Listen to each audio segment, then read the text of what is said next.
We've learned how to pass information into a function using arguments and parameters. But often we'd also like to send some information back when the function is complete. We can do this with a return statement. Take our spam function and suppose we wanted to know how much this breakfast was going to cost. Let's suppose that a lovely plate of spam costs $10, and the other item, whatever it is, costs $1.53.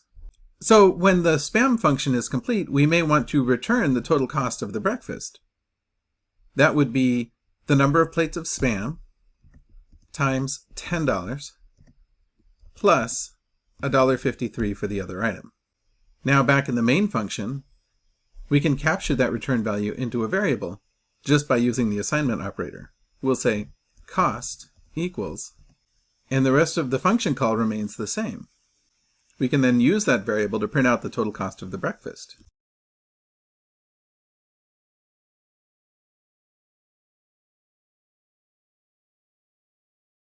In order to avoid a space after the $, I will use the set parameter with an empty string.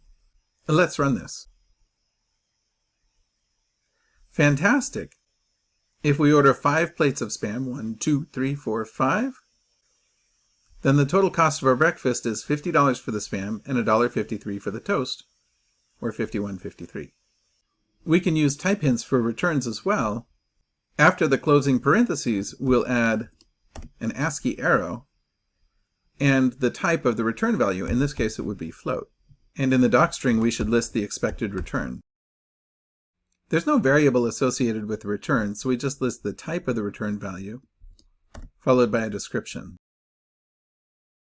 We showed this return at the end of the function, but we could also place a return in the middle of the function that would end the function early. For example, suppose the user ordered 0 plates of spam. It would be ridiculous to have a breakfast with no spam, so we'll refuse to serve them.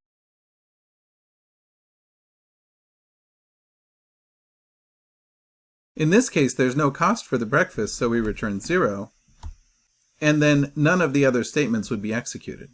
Let's try that. We're going to order 0 plates of spam and toast as our other item.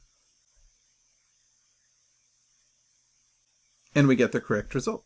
In Python, every function returns something, even if we don't specify a return. Our simple function is going to do very little. In fact, all we're going to do, we'll just print I'm a function. And we could return, but let's not.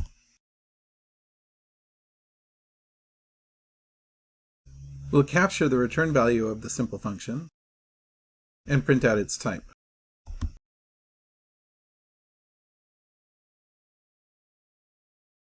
And the value as well.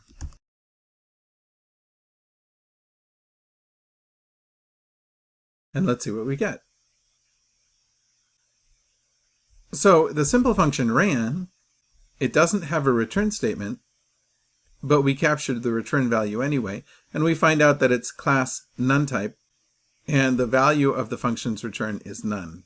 Now, it may seem like a return of none means that nothing was returned, but none is actually an object. It's often assigned to a variable name as a placeholder, or used as a signal that something went wrong or no data is available. We'll continue to explore none later in the class.